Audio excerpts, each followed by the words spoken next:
جان صاحب بہت شکریہ. ایک تو بہت سارے سوالات ہیں ہمارے دیکھنے والوں کے بھی اور ہم بھی کچھ سمجھتے ہیں کہ ان پہ بات کرنا جو ہے وہ بہت ضروری ہے اور وہ بڑے سمپل اور سادہ قسم کے سوالات ہیں. وہ میں مطیع اللہ جان صاحب اور اسناد ملک صاحب سے جو ہے وہ پوچھوں گا.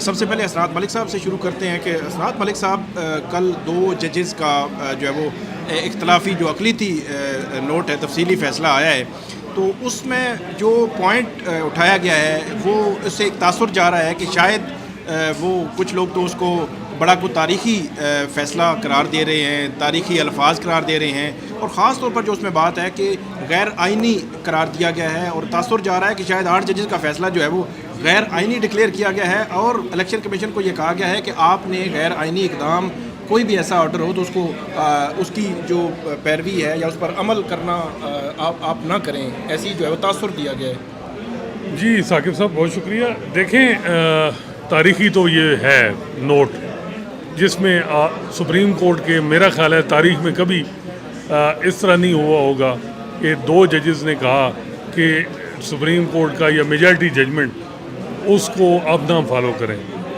اب میں سمجھتا ہوں کہ سپریم کورٹ نے مبارک ثانی کے کیس میں 2 وضاحتیں جاری کی. اگر یہ 2 ججز وضاحت نہیں جاری کرتے ایک ہفتے میں اور کہ جی یہ ہم اس میجارٹی ججمنٹ کے بارے میں ہم نے نہیں, یہ غلط تاثر جا رہا ہے, اگر یہ ججز جو ہیں یہ اس چیز کو ایکسپلین نہیں کرتے تو میں سمجھتا ہوں یہ سیریس مس کنڈکٹ. یہ ڈیڈ لائن بھی دے دی ہے. نہیں, 1 ہفتہ چلیں, 2 ہفتے ڈیٹیل ججمنٹ کر دیں, چلیں کر دیں, لیکن حالانکہ میں سمجھتا ہوں کل ہی سوموار کو ہی اس کی پریس اسٹیٹمنٹ آ جانی چاہیے کہ 2 ججز کی طرف سے کہ ہم نے اپنے میجارٹی ججز جس میں فیوچر کے 4 چیف جسٹس صاحبان ہیں, جسٹس منیب اختر, جسٹس منصور علی شاہ, جسٹس عائشہ ملک, جسٹس شاہد وحید, ان کی ججمنٹ کو اب انکانسٹیٹیوشنل ایک تاثر جا رہا ہے, تو یہ غلط ہے. ہم نے تو ویسے ہی ایک بات کر دی. یہ اگر نہیں آتا تو اس کا مطلب ہے کہ یہ کنسپریسی ہے, یہ سازش ہے اور یہ مس کنڈکٹ ہے. مس کنڈکٹ سے بھی زیادہ آگے چیز ہے. پھر میرا خیال ہے جو 8 ججز ہیں ان پہ ذمہ داری ہے کہ انہوں نے بھی آئین اور قانون کو پروٹیکٹ کرنے کا اوتھ لیا ہوا ہے. جب یہ نہیں ہو سکتا کہ کوئی مارشل لا یا فوجی کوئی غیر آئینی کام کرے تو اس کے لیے تو آپ روک سکتے ہیں, لیکن آپ کا جج اگر غیر آئینی کے لیے چیز کے لیے اکسا رہے ہیں اور چپ کر کے بیٹھے ہیں اور خاموش تماشائی بنے بیٹھے ہیں, یہ بہت ہی افسوسناک صورتحال ہوگی. بینیفٹ آف ڈاؤٹ ان ججز کو دینا چاہیے کہ وہ ان 2 ججز یہ میجارٹی ججمنٹ کو کی طرف اشارہ نہیں کر رہے تھے, حالانکہ واضح لگ رہا ہے وہ کس کی طرف دے رہے تھے. وہ جو پیراگراف نمبر 10 سے لے کے 13 تک ہے وہ ایک پورا دیکھیں, یہ کبھی بھی نہیں ہوا. یہاں وزیر اعظم گھر چلے گئے, ریویو کا ویٹ کسی نے نہیں کیا. نواز شریف گھر چلے گئے, کیا پاناما میں انہوں نے کہا کہ جی ہمارا ریویو کا ویٹ کریں. یوسف رضا گیلانی کا معاملہ تھا, وہاں اپیل تھی, اپیل کے معاملے میں انہوں نے اپیل دائر نہیں کی, اور اس کے بعد پھر اظہر صدیق والی وہ جو اسپیکر رولنگ اس کو سیٹ اسائڈ کر کے ان کو گھر بھیجا گیا. آرڈر امپلیمنٹ ہوئی ہے. یہاں جو ٹرینڈ بن رہا ہے, یہ جو خطرناک ٹرینڈ ہے, اور ان 2 ججز کا, یہ اگر اپنے آپ کو ایکسپلین نہیں کریں گے تو میں سمجھتا ہوں یہ سازش. مطیع اللہ جان صاحب یہ بتائیے گا کہ ان ججز نے یہ بھی لکھا ہے کہ نظر ثانی جو ہے وہ غیر مؤثر ہو جائے گی. سپریم کورٹ کے 8 ججز کا تفصیلی فیصلہ نہیں آیا, اور جو غیر آئینی والا نقطہ ہے اس پہ بہت جو ہے وہ بات اس لیے ہو رہی ہے. باقی تو چلیں جو بھی انہوں نے لکھا ہے اپنا ان کا ویو ہے, لیکن یہ کوئی ایکسٹرا چیزیں جو ہے وہ لگ رہی ہیں. آپ کو کیا لگتا ہے؟ دیکھیں, ان 2 ججز نے جو یہ اپنا پہلی بات تو یہ نوٹ لکھا ہے, میں اس کو تفصیلی فیصلہ بھی نہیں کہوں گا, یہ ایک تفصیلی اختلافی نوٹ ہیں.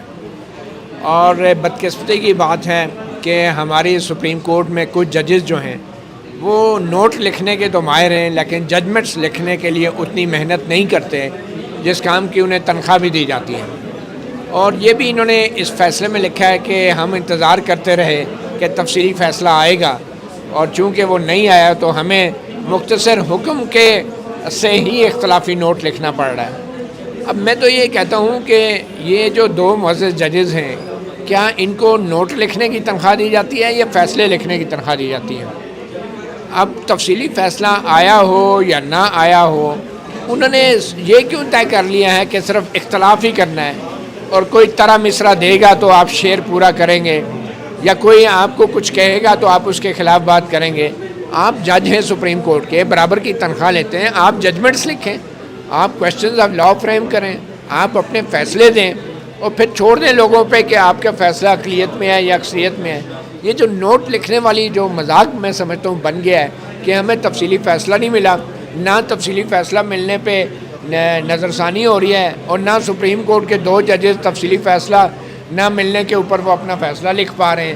یہ کس قسم کے ججز ہیں کہ جو اپنا فیصلہ, جنہوں نے باقی 11 ججز کے ساتھ بیٹھ کے سارا کیس سنا, سارے دستاویزات دیکھے, ساری فائلیں ان کے پاس بھی وہی شواہد ہیں, وہی دلائل ہیں جو باقی ججوں کے پاس ہیں.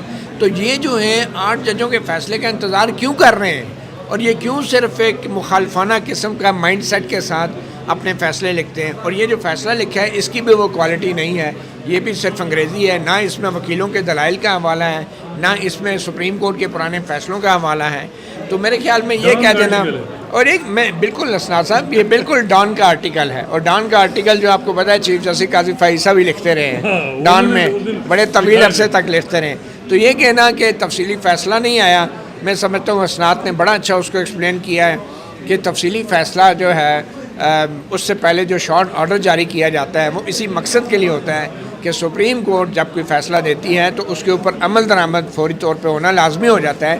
اسی لیے شارٹ آرڈر میں صرف یہ بتایا جاتا ہے کہ کس ادارے نے کون کون سی تاریخوں تک کیا کیا کام کرنا ہے, تاکہ جو ریاست کی مشینری ہے وہ آئین کے تفصیلی فیصلے کے انتظار میں رکی نہ رہے. تو یہ شارٹ آرڈر پہ عمل درآمد انتہائی لازمی ہے, اور اس کی اب ڈیڈ لائن جو ہے وہ 6 اگست ہے, منگل کا دن ہے, اور الیکشن کمیشن آف پاکستان نے فہرستیں آویزاں کرنی ہیں اور سپریم کورٹ میں عمل درآمد رپورٹ بھی جمع کرانی ہے. اسناد ملک صاحب, ہمارے کچھ صحافی بھی اور حکومت وقت بھی 12 جولائی سے ایک ہی بیانیہ ہے کہ P T I election supreme court کے سامنے نہیں تھی. تو جب P T I supreme court کے سامنے نہیں تھی تو پی ٹی آئی کو کیوں دی ہیں سپریم کورٹ نے نشستیں, اور کوئی پریسیڈنٹ کوئی چیز ہے ماضی میں کیا ہوا ہے؟ دیکھیں یہ سینکڑوں کی تعداد میں ایسی ججمنٹ ہیں اچھا, جہاں سپریم کورٹ دیکھتی ہے کہ ریلیف اس بندے کا بنتا ہے, وہ بندہ سامنے بھی نہیں ہوتا ہے, اس کو دی جاتی ہے ریلیف. 187 کا بھی استعمال نہیں ہوتا. اچھا, یہ کئی ایسی چیزیں ہیں, کئی ایسے مثالیں ہیں, ہائی کورٹ کے بھی فیصلے, ہائی کورٹ کے بھی فیصلے. اور یہ ابھی ڈیٹیل ججمنٹ آئے گی, اس میں یہ ہے کہ جی پی ٹی آئی کیوں نہیں ہے, بتائیں پی ٹی آئی کو ایلیمنیٹ کس نے کیا, کسی کوئی انڈیا کی سپریم کورٹ نے کیا, کس پاکستان کی سپریم کورٹ اور جسٹس قاضی فیصل عزت مآب ان کی ججمنٹ 13 جنوری کی وجہ سے پی ٹی آئی نہیں ہے. وہ کہاں لے کے جائیں گے؟ ہسٹری میں مولوی تمیز الدین اور وہ ایک ساتھ تھے, ان ججز نے, تو میں سمجھتا ہوں کہ اس کو کہا, سمپل یہ کہا کہ انٹرپریٹیشن ہی, حالانکہ یہ اس کو سیٹ اسائڈ ریوزٹ کر سکتے تھے, لارجر بینک تھا. اس چیز میں سارا مسئلہ 13 جنوری سے شروع ہوا, جس کے بعد الیکشن کمیشن نے ایک پارٹی کو ایلیمنیٹ کر دی, اور آپ کہتے ہیں کہ جی ہم نے یہ انٹرپریٹیشن ٹھیک نہیں ہوئی. انٹرپریٹیشن ویسے معذرت کے ساتھ ایک فیصلہ آتا ہے, اس کی وضاحتیں جاری ہو رہی ہیں, حالانکہ اس فیصلے میں کوئی میرے خیال میں قباحت نہیں ہے, لیکن پھر بھی وضاحتیں جاری ہو رہی ہیں, اور اتنی میں سمجھتا ہوں کہ افسوسناک صورتحال ہے, اور جس سے پورا الیکشن تباہ ہوا. 2024 جب ہسٹری لکھی جائے گی, بار بار جب 1970 کے الیکشن کی بات آئے گی, 85 کے الیکشن کی بات آئے گی, 2002 کی آئے گی, پھر 2024 کی بھی آئے گی, اور کہا 18 کی بھی آئے گی. وہاں ثاقب نثار صاحب تھے, تو اب ثاقب نثار صاحب اور قاضی صاحب ایک ہی صف میں کھڑے ہو گئے, ہاں بلکہ زیادہ ہی آگے ہو گئے.